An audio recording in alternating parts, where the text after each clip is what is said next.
दोस्तों एक कहावत है कि अगर बिल्ली को दूध की रखवाली के लिए छोड़ दिया जाए तो क्या वह दूध साबित रहेगा, या फिर किसी शेर को बकरी की रखवाली के लिए छोड़ दिया जाए तो क्या वह बकरी जिंदा बच पाएगी। या फिर एक कहावत है कि अगर कुतिया को जलेबियों की रखवाली छोड़ दिया जाए तो क्या वह जलेबियां बच पाएंगी, और अगर पेट्रोल और आग को एक साथ रखा जाए तो क्या वहाँ पर ब्लास्ट नहीं होगा। दोस्तों ये कुछ कहावतें हैं और ये ज़िंदगी के ऊपर भी सच्चाई से उतरती हैं। इन चीज़ों को समझ करके ही जीवन को आगे गुजारना चाहिए। आज की घटना भी कुछ इन्हीं कहावतों से प्रेरित होकर हुई है। दोस्तों यहाँ पर एक डॉक्टर विश्वास नाम का डॉक्टर होता है, जिसकी पत्नी लवली भाभी जो कि बना रही थी पेशेंट के साथ ही संबंध, और तभी यहाँ पर हो जाता है कुछ ऐसा कांड, एक इंसान की हो जाती है यहाँ पर मौत क्या हत्या हो जाती है। दोस्तों आखिर क्या हुआ था इस घटना के अंदर, पूरी सच्चाई यहाँ पर जानने वाले हैं। वीडियो को अंत तक जरूर देखिएगा। नमस्कार, मैं हूँ सुदेश कुमार और तिरछीवा चैनल में आपका स्वागत है। यह घटना उत्तर प्रदेश के बरेली की है, जहाँ पर एक डॉक्टर विश्वास होते हैं जिनकी पढ़ाई लिखाई पूरी हो चुकी है और वह कहीं अपना बिजनेस चलाना चाहते हैं। उनकी शादी भी हो चुकी है। उनकी पत्नी का नाम होता है लवली और उनको 2 बच्चे भी हैं। अब वह चाहते हैं कि कहीं उनकी दुकान या क्लिनिक ऐसी जगह खोला जाए जहाँ पर उनका खर्चा पानी चल जाए और अच्छी तरह उनकी दुकानदारी चले। तो जो डॉक्टर विश्वास होते हैं वह भगंदर, बवासीर, मर्दाना ताकत, इस तरह की बीमारियों का इलाज किया करते हैं। अब वह मीरगंज से 5 किलोमीटर दूर हुरहुरी गांव में जाकर अपना क्लिनिक खोल देते हैं, और उस गांव में कोई डॉक्टर पहले से नहीं था। उनको छोटे छोटे इलाज के लिए दूर शहर जाना पड़ता था। तो गांव के लोग बड़े खुश होते हैं क्योंकि यह डॉक्टर सिर्फ बवासीर, भगंदर, मर्दाना ताकत का इलाज नहीं करता था, यह किसी का बुखार है, किसी को कोई और बीमारी है, उसका भी इलाज कर दिया करता था।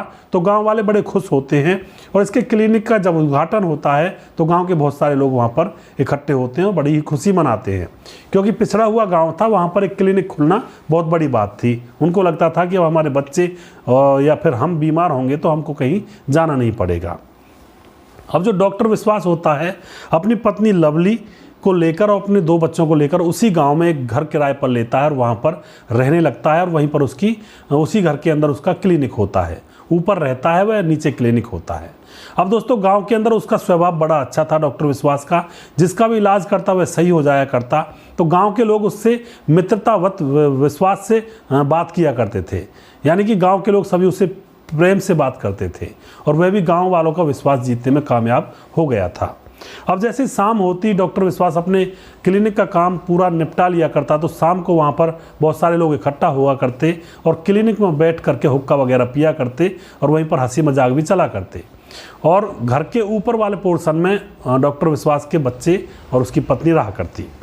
अब दोस्तों यहाँ पर क्या होता है, उसी गाँव का एक सुरेंद्र नाम का व्यक्ति होता है जो कि जाति से जाट था। वह भी वहाँ पर आने लगता है, और डॉक्टर विश्वास का सुरेंद्र के ऊपर पूरा विश्वास होता है। वह कई बार बाज़ार से कुछ दवाई वगैरह मंगवाता है तो वह सुरेंद्र को भेज दिया करता पैसे दे करके, और सुरेंद्र से पैसे वगैरह की ज़रूरत हुआ करती है तो सुरेंद्र से पैसे भी ले लिया करता है। इस तरह से उनकी दोस्ती यहाँ पर पक्की हो जाती है। कई बार घर के कामों को भी सुरेंद्र ही कर दिया करता है, और डॉक्टर विश्वास को सुरेंद्र के ऊपर पूरा ही विश्वास था। दोस्तों सुरेंद्र लवली को, यानी कि डॉक्टर विश्वास की पत्नी लवली को, वह लवली भाभी कहकर बुलाया करता था, और लवली को वह कई बार शॉपिंग के लिए भी ले जाया करता। डॉक्टर विश्वास को उसके ऊपर पूरा विश्वास था, और वहाँ से सामान वगैरह लवली को लेकर आया करता था दिला करके। एक दिन जो सुरेंद्र होता है वह लवली को शॉपिंग करवाने के लिए शहर ले गया था। वहाँ पर शॉपिंग जल्दी ख़त्म हो जाती है। उसके बाद सुरेंद्र कहता है कि भाभी जी पिक्चर नहीं देखी बहुत दिनों से, चलो हम पिक्चर देख लेते हैं। तो लवली हंसती है कि ठीक है चलो पिक्चर देख लेते हैं, थोड़ा मन लग जाएगा। तो लवली सुरेंद्र के साथ हॉल में घुस जाती है और वहाँ पर पिक्चर देखने लगती है। वहाँ पर अंधेरा होता है, और जब कोई वैसा सीन आता है तो जो सुरेंद्र होता है वह लवली के कंधों पर हाथ रख देता है, और यहाँ पर लवली उससे कुछ नहीं कहती है, वह भी हंसती है। हॉल से जब बाहर निकलते हैं तो अब इन दोनों में बाउंडिंग बन चुकी थी, और जो सुरेंद्र होता है वह अपना प्यार का इजहार लवली के सामने कर देता है। लवली हंस लेती है और मुस्कुरा जाती है। उसके बाद वो दोनों होटल में नाश्ता करते हैं, और वो बहुत सारे पैसे उस लवली के ऊपर खर्च कर रहा था। तभी लवली कहती है कि सुरेंद्र आज ही सारे पैसे खर्च कर दोगे क्या, और दिन खर्च नहीं करने हैं। तो सुरेंद्र और ज़्यादा गदगद खुश हो जाता है कि यह तो अब अच्छी तरह से मेरा काम चल जाएगा। दोस्तों अब यहाँ पर क्या होता है, एक दिन जो सुरेंद्र होता है वह वेट कर रहा था कि कब मुझे मौका मिले। अब एक दिन डॉक्टर विश्वास जो होता है उसकी माँ की तबीयत खराब हो जाती है, तो घर से बुलावा आता है। तो यहाँ पर डॉक्टर विश्वास को गांव जाना था, तो वह अपने दोस्त सुरेंद्र से कहता है कि भाई मैं तो गांव जा रहा हूँ, तुम पीछे से मेरे बीवी बच्चों का ख्याल रखना। तो यहाँ पर सुरेंद्र को मौका चाहिए था और आज वह मौका मिल रहा था। सुरेंद्र बड़ा खुश होता है और कहता है डॉक्टर साहब आप जाइए, आपको कोई चिंता करने की ज़रूरत नहीं है। अब यहाँ पर सुरेंद्र पीछे से घर पर अकेला रह जाता है, डॉक्टर अपने गांव चला जाता है। शाम को जो लवली होती है सुरेंद्र को खाने पर बुलाती है, बच्चे सो जाते हैं और सुरेंद्र खाना खाता है और खाना खाने के बाद इन दोनों के बीच में अब संबंध बनने लगते हैं। और सुरेंद्र कहता है कि आज रात मैं तुम्हें जमाने की पूरी खुशियाँ दे दूँगा। दोस्तों उसके बाद पूरी रात संबंध बनते हैं और सुबह सुरेंद्र उठ करके अपने घर चला जाता है। अब 2-3 दिन तक डॉक्टर नहीं आता है, तो 2-3 दिन तक रोज़ इनके रात को संबंध बनते हैं। अब डॉक्टर वहाँ पर आ जाता है। डॉक्टर आने के बाद अब जो ये लवली और सुरेंद्र थे मौका देखकर संबंध बनाते हैं। धीरे धीरे कुछ समय गुजर जाता है, तो जब समय गुजर जाता है तो गांव के कुछ लोगों को पता चल जाता है। गांव के कुछ लोगों को पता चल जाता है तो डॉक्टर विश्वास को बता देते हैं कि तुम्हारी पत्नी और सुरेंद्र के बीच में अवैध संबंध हैं। डॉक्टर विश्वास अपनी पत्नी लवली से कहता है कि तुम ऐसा क्यों कर रही हो, हम यहाँ पर पैसा कमाने आए हैं, लेकिन तुम तो यहाँ पर अवैध संबंधों में पड़ गई। लवली कहती है कि तुम्हें तो गांव वालों के ऊपर विश्वास है, मेरे ऊपर विश्वास ही नहीं है, ये गांव वाले झूठ बोलते हैं। तो डॉक्टर विश्वास अपनी पत्नी के ऊपर विश्वास कर लेता है और अब लवली को लगता है कि अब यहाँ पर बात नहीं बनेगी, तो वह अब सुरेंद्र से कहती है कि अब हमें भागना होगा। तो सुरेंद्र और लवली घर छोड़ करके वहाँ से फरार हो जाते हैं और कोर्ट में जाकर के कोर्ट मैरिज कर लेते हैं। उसके बाद विश्वास को पता लगता है सारा मामला, गांव में उसकी बेइज्जती हो जाती है। तो गांव वाले उसको समझाते हैं, क्योंकि गांव वाले उसके अच्छे दोस्त थे। गांव वाले कहते हैं कि पिछले अतीत को छोड़ो और अपनी नई ज़िंदगी स्टार्ट करो। औरतें किसी का भला नहीं चाहती, किसी की सगी नहीं होती हैं। तो विश्वास अपनी बेटी को लेकर के, अपने बच्चों को लेकर के अपने गांव वापस चला जाता है। पीछे से लवली और सुरेंद्र गांव में आते हैं, तो सुरेंद्र के जो माता पिता होते हैं वह इस रिश्ते से बिल्कुल खिलाफ थे। वे कहते हैं कि डॉक्टर कितना सीधा साधा था, उसको धोखा दे करके तुम अपना घर बसाओगे, किसी और के घर को बिगाड़ करके, हम तुम्हें अपने साथ नहीं रखेंगे। तो सुरेंद्र की जो भी ज़मीन थी 2-3 किले उसको दे दिए जाते हैं, उसके नाम कर दिए जाते हैं और फिर वह अपने गाँव में अलग से घर बनाकर रहने लगते हैं। धीरे धीरे बहुत समय गुजर जाता है। अब यहाँ पर लवली को भी 2 लड़के हो जाते हैं और दोनों लड़कों की उम्र तकरीबन 19 और 18 साल हो जाती है, 19-20 साल। अब दोस्तों यहाँ पर क्या होता है, बहुत दिन हो गए थे, लवली को अब टेस्ट चेंज करने का मन कर रहा था, क्योंकि उसका मन भर चुका था अब सुरेंद्र से। अब यहाँ पर जो लवली है वह बंदिश में नहीं रहना चाहती थी, लेकिन जो सुरेंद्र है उसको बंदिश में रखना चाहता था।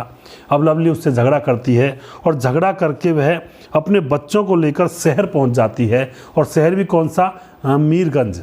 वहाँ पर बच्चों को लेकर पहुंच जाती है और वहाँ पर रह करके एक हॉस्पिटल में नर्स का काम करने लगती है, यानी कि नर्स की जॉब मिल जाती है उसको। अब दोस्तों पीछे से सुरेंद्र के घर वाले कहते हैं कि तुम्हारी पत्नी बच्चों को लेकर बाहर रहेगी तो उनमें संस्कार कैसे पड़ेंगे, तू भी जा वहीं पर और वहीं जाकर घर बना ले और बच्चों के साथ रहे। अब सुरेंद्र अपनी ज़मीन को बेचता है और पैसे लेकर के वह भी मीरगंज पहुंच जाता है और अपनी पत्नी से कहता है आज के बाद हम गुस्सा नहीं करेंगे और हम यहीं पर रहेंगे। वह वहीं पर घर बनाने लगता है। और दोस्तों इधर जो उसकी पत्नी होती है लवली, हॉस्पिटल में काम करते करते हॉस्पिटल के वार्ड बॉय शिवम से प्यार करने लगती है। शिवम की उम्र 20 साल होती है, जो कि उसके बेटे के बराबर होता है। और सुरेंद्र को अब पता चल जाता है, तो सुरेंद्र उससे झगड़ा करता है। लवली यहाँ पर अब 40 साल की हो चुकी थी और वह 20 साल के वार्ड बॉय से प्यार कर रही थी, संबंध बना रही थी। तो उसके पति सुरेंद्र को पता लगा तो झगड़ा हुआ। लवली ने अपने पति सुरेंद्र से कहा कि वह वार्ड बॉय शिवम तो मेरे बेटे के समान है, मैं उसके साथ ऐसा नहीं कर सकती। तो सुरेंद्र थोड़ा सा इंतज़ार करता है, फिर उसको दोबारा से पता लगता है कि उसके साथ अवैध संबंधों में है। इन दोनों के बीच में झगड़ा होता है और अब लवली शिवम अपने नए बॉयफ्रेंड जो 20 साल का है, वार्ड बॉय है, उससे बात करती है। कहती है कि हम दोनों को यह मिलने नहीं देगा, तुम इंतज़ाम करो, इसको रास्ते से हटाएंगे। फिर इसने जो घर बनाया वो भी मेरा और फिर तुम मेरे साथ आराम से रह लेना। दोस्तों यहाँ पर शिवम उसकी बातों में आ जाता है और अपने एक दोस्त को मिलाता है और लवली के साथ मिल करके शाम का समय होता है। शाम को सुरेंद्र शराब पीकर अपने घर में लेटा हुआ था। यह तीनों इकट्ठे होते हैं और यह दोनों उसके हाथ पांव पकड़ते हैं। लवली उसके सर पर प्रहार करती है सिलबट्टे से या फिर किसी भारी वस्तु से, और प्रहार करने के बाद वह मर जाता है। उसके बाद दोस्तों लाश घर में ही थी, तो वह रोने लगती है कि मेरे पति को कौन मार गया, कौन मार गया। पुलिस आती है, पुलिस आकर के देखती है कि लवली रो रही है, 2 बच्चे रो रहे हैं। अब यहाँ पर जो पुलिस होती है वह उस पत्नी लवली की कॉल डिटेल्स निकालती है, तो पुलिस को पता चल जाता है कि शिवम इससे लास्ट बार बात किया था और शिवम की लोकेशन भी यहाँ पर बोल रही थी। तो शिवम को उठा लिया जाता है और राज यहाँ पर खुल जाता है। शिवम कहता है कि मैंने अपने दोस्त के साथ मिलकर और लवली के साथ मिलकर के ही सुरेंद्र को मौत के घाट उतारा है। तो दोस्तों इन सभी को गिरफ्तार करके इनके खिलाफ विभिन्न धाराओं में मामला दर्ज किया जाता है और इनको जेल में डाल दिया जाता है और बच्चे अपने गांव चले जाते हैं, बच्चे अपने गांव में रह रहे होते हैं। तो इस तरह से ज़िंदगियां तबाह होती हैं दोस्तों इन अवैध संबंधों के चक्कर में। यह औरत जो पहले अपने पति की सगी नहीं हुई, दोबारा दूसरा पति किया जिससे लव मैरिज की, उसकी सगी नहीं हुई, फिर तीसरा इसने शिवम को फंसाया जो इसकी बेटे की उम्र का था और इसकी भी ये सगी नहीं होती अगर आगे तक रिश्ता चलता तो, क्योंकि ऐसी औरतें किसी की भी सगी नहीं होती हैं जिनको हवस की भूख होती है। तो ऐसी औरतों से थोड़ा सा बचकर रहें और थोड़ा सा सावधानी बरतें, वरना ज़िंदगी भी तबाह हो सकती है और जान भी जा सकती है। दोस्तों अगर आपको हमारा वीडियो अच्छा लगता है तो उसको शेयर ज़रूर कर दिया करें। अगला प्रोग्राम मैं जल्दी फिर से लेकर आऊँगा किसी सच्ची घटना के ऊपर। तब तक आप खुश रहें, सावधान रहें, रिश्तों की अहमियत को समझें। जय हिंद, जय भारत।